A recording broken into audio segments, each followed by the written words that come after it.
کو بیان فرمایا. لیکن ہاں جو بات ہم نے سمجھنی ہے وہ بات یہ ہے کہ جس وجہ سے اللہ تعالیٰ نے انہیں لعنتی فرمایا، ان پر اللہ نے لعنت کی ہے، وہ یہ ہے حق بات کو چھپانا، حق بات کو چھپا جانا.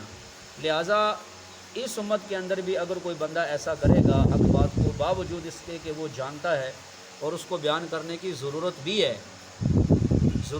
ہے اور حق بات کو وہ جانتا بھی ہے، اگر وہ ایسا نہیں کرے گا، حق بات کو بیان نہیں کرے گا، اس کی ضرورت بھی ہے، تو اس کے اوپر بھی یہی وعید ہوگی، اس کے اوپر بھی یہی لعنت ہوگی.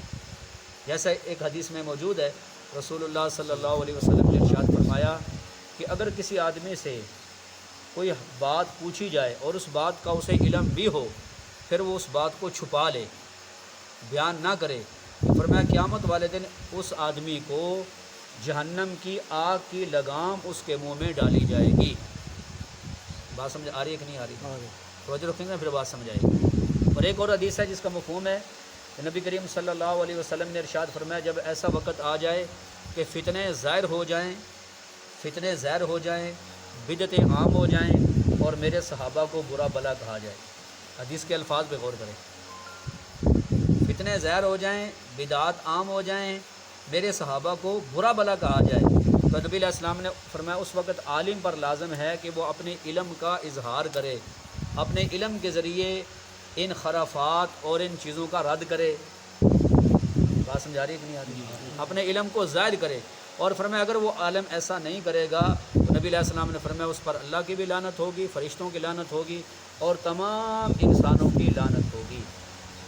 اب آپ دیکھتے ہیں ہمارے معاشرے میں دو طرح کے لوگ موجود ہیں. کچھ وہ ہیں جو ماشاءاللہ پیر ہیں، بہت بڑے بڑے نام رکھے ہوئے ہیں، اپنے ناموں کے ساتھ علامہ فہامہ اور پتہ نہیں کیا کیا، لیکن حق بات کو بیان کرنا یہ شاید ان کی زندگی میں انہوں نے اپنے اوپر پابندی لگا لی ہے کہ حق کو ہم نے بیان ہی نہیں کرنا، سچی بات لوگوں کو بتانی نہیں ہے، بس وظیفے لگے ہوئے ہیں، گدیوں پہ بیٹھے ہوئے ہیں اور ماشاءاللہ نذرانے آ رہے ہیں، انہیں کیا ضرورت ہے. اور دوسری طرف آپ کو ایسے علماء بھی نظر آئیں گے جو بھی الحمدللہ حالات کیسے بھی ہوں لیکن حق بات کو چھپاتے نہیں ہیں. جب حق بات کو ظاہر کرتے ہیں تو پھر دشمن کیا کرتا ہے، انہیں اپنے راستے کا کانٹا سمجھتا ہے. پھر کیا کرتا ہے، وہ دلیل سے جواب نہیں دیتا تو پھر وہ گولی پہ اتر آتا ہے. صرف آپ کراچی میں آپ دیکھ لیں، صرف کراچی میں بلا مبالغہ سینکڑوں نہیں ہزاروں علماء کو صرف کراچی میں آج تک شہید کیا گیا جب سے ہمارا ملک بنا ہے. دوسرے صوبوں اور شہروں کی میں بات نہیں کر رہا، صرف کراچی میں اور بڑے بڑے جید علماء، تو ان کا کیا قصور تھا، ان کا جرم کیا تھا؟ انہوں نے کسی کا مال چوری کیا، کسی کو قتل کیا، کسی کا خون بہایا نہیں، صرف یہ کہ وہ حق بات کہتے تھے. کیا کرتے تھے؟ اور ابھی بھی آج پچھلے سال کی بات ہے، کراچی پولیس نے ایک مجرم کو پکڑا تو اس نے باقاعدہ اقرار کیا کہ ہم فلاں پڑوسی ملک میں تربیت لے کر آئے ہیں اور ہمیں فلاں عالم کو مارنے کے اتنے ٹارگٹ دیا گیا تھا کہ تمہیں اتنے پیسے ملیں گے، فلاں عالم کو مار دو. سیدنا ابو ہریرہ رضی اللہ تعالیٰ عنہ کے بارے میں آپ کی زندگی میں لوگوں نے دو باتیں کی تھیں. ایک بات یہ کی تھی لوگوں نے کہ بھئی سیدنا ابو ہریرہ جو ہیں رضی اللہ تعالیٰ عنہ وہ بہت زیادہ حدیثیں بیان کرتے ہیں، انہیں حدیثیں بہت زیادہ یاد ہیں جی، بہت زیادہ حدیثیں بیان کرتے ہیں. اور دوسرا یہ کہا تھا کہ یہ اتنی حدیثیں بیان کرتے ہیں، باقی صحابہ اتنی حدیثیں بیان نہیں کرتے. تو سیدنا ابو ہریرہ رضی اللہ تعالیٰ عنہ نے ان دونوں باتوں کا جواب دیا. آپ نے فرمایا ایک وجہ پہلی جو مجھے زیادہ حدیثیں یاد ہیں اس کی وجہ یہ ہے کہ میرے دوسرے جو ساتھی ہیں، میرے مسلمان بھائی ہیں، انصار مدینہ ہیں، تو وہ کاروباری لوگ تھے، زمیندار لوگ تھے، تو وہ کاروبار میں بھی انہوں نے کاروبار بھی کرنا ہوتا تھا، اپنی زمینداری بھی کرنی ہوتی تھی، دکانداری بھی کرنی ہوتی تھی، پھر نماز پڑھنے کے لیے بھی آ جاتے تھے. اور فرماتے ہیں کہ میرا سوائے علم حاصل کرنے کے اور کوئی کام نہیں تھا. سبحان اللہ. میں ہر وقت کوشش کرتا کہ نبی علیہ الصلوۃ والسلام کے ساتھ رہوں اور جو ہی نبی علیہ السلام کی زبان مبارک سے کوئی حدیث نکلے میں اس کو یاد کر لوں. پھر نبی علیہ السلام کے سامنے یہ شکایت کی کہ یا رسول اللہ میرا حافظہ تھوڑا کمزور ہے، بعض اوقات میں حدیث بھول جاتا ہوں، سنتا ہوں. تو نبی علیہ السلام نے فرمایا چادر بچھاؤ. انہوں نے چادر بچھائی تو نبی علیہ السلام نے غیب سے 2 لب بھر کے اس میں ڈالے یوں کر کے، حالانکہ کچھ چیز نظر نہیں آ رہی. وہ جو اللہ کے ہاں جو حافظے کا خزانہ ہے نا، حافظے کا ہے جی، اس میں سے 2 لب بھر کے نبی علیہ السلام نے اس چادر میں ڈالے اور فرمایا ابو ہریرہ اس کو سینے سے لگا لو. تو سیدنا ابو ہریرہ فرماتے ہیں رضی اللہ عنہ میں نے سینے سے لگا لیا. تو اس کے بعد فرماتے ہیں پھر مجھے کوئی بھی چیز بھولی نہیں ہے.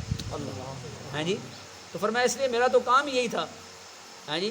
اس لیے فرماتے ہیں کبھی ایسے ہوتا مجھے بھوک ستاتی، فاقوں پہ فاقے آتے، اور میں وہاں نبی علیہ السلام کے گھر کے سامنے کبھی مسجد نبی میں لیٹ جاتا، لوگ میرے پاؤں پر جو نا گردن پر پاؤں رکھ کے جاتے کہ بھئی ابو ہریرہ جس کو جگتا ہے جنون ہو گیا ہے، ہاں جی، مرگے پڑ گئی ہے. تو علاج ہوتا تھا اس زمانے میں، جس آدمی کو مرگی ہو جاتی یا جنون ہو جاتا اس کے گردن پہ پاؤں رکھتے، تو لوگ پاؤں رکھ کے چلے. حالانکہ فرماتے ہیں مجھے مرگی نہیں تھی، جنون نہیں تھا، میں بھوک کی وجہ سے پڑا ہوا تھا، ہے جی. میں تو آج لوگ کہتے ہیں نا وہ مولویوں کے پاس گاڑیاں ہوتی ہیں، ممبروں پر بیٹھے ہوتے ہیں، اتنے اچھے کپڑے پہنے ہوتے ہیں، لیکن ان کے پیچھے 10-15 سال کی محنت بھی دیکھو نا، ان کا جا کے دیکھو وہ کیسے کیسے مشقت برداشت کرتے ہیں، مدرسوں میں کتنے کتنے دنوں کا فاقہ برداشت کرتے ہیں، ان کے کھانے کیسے ہوتے ہیں، ان کے بستر کیسے ہوتے ہیں، اس کے پیچھے ان کی 12-15 سال کی محنت انہیں نظر نہیں آتی. بس اس کے بعد جب ایک مقام پہ پہنچ جاتے ہیں تو لوگ صرف ان کی گاڑی کو دیکھتے ہیں، لوگ صرف ان کے کپڑوں کو دیکھتے ہیں، اس کے پیچھے محنت نہیں دیکھی جاتی. تو بہرحال میں عرض یہ کر رہا تھا کہ سیدنا ابو ہریرہ رضی اللہ عنہ فرمایا، ایک بات تو آپ نے یہ فرمائی، دوسرا فرمایا اگر یہ قرآن کی آیت نہ ہوتی جس میں اللہ تعالیٰ نے ان لوگوں کی مذمت بیان کی ہے جو حق بات کو چھپاتے ہیں، فرمایا اگر یہ قرآن پاک کی آیت نہ ہوتی تو میں تم سے ایک حدیث بھی بیان نہ کرتا، لیکن اس وجہ سے کرتا ہوں کہ اللہ تعالیٰ نے مذمت بیان کی ہے کہ حق بات جس کو پتہ ہو اس کو بیان ہے ضرور کرنا چاہیے. ایسی اور بھی کئی صحابہ، سیدنا ابو درداء رضی اللہ تعالیٰ اور دیگر بہت سارے صحابہ کے یہ اقوال ہیں، فرماتے ہیں اگر یہ قرآن کی آیت نہ ہوتی تو پھر میں حق بات کو بیان نہ کرتا. کئی ایسے صحابہ تھے جنہیں کوئی ایسی حدیث یاد تھی کہ عام حالات میں انہوں نے بیان نہیں کیا کہ لوگوں میں غلط فہمی پیدا ہوگی، لیکن وفات کے وقت وہ بھی بیان کر گئے. ایک صحابی فوت ہو رہے تھے تو انہوں نے کہا کہ بھئی ابھی میں تمہیں ایک حدیث سنا کے جا رہا ہوں، اور اس وجہ سے سنا رہا ہوں کہ اللہ کے ہاں میری پکڑ نہ ہو جائے کہ مجھے ایک حدیث یاد تھی اور میں نے لوگوں کے سامنے بیان نہیں کی. وہ یہی ہے کہ جس نے صدقے دل سے کلمہ پڑھ لیا تو ایک نہ ایک دن وہ ضرور جنت میں جائے گا، بھائی کتنے گناہ گار کیوں نہ ہو.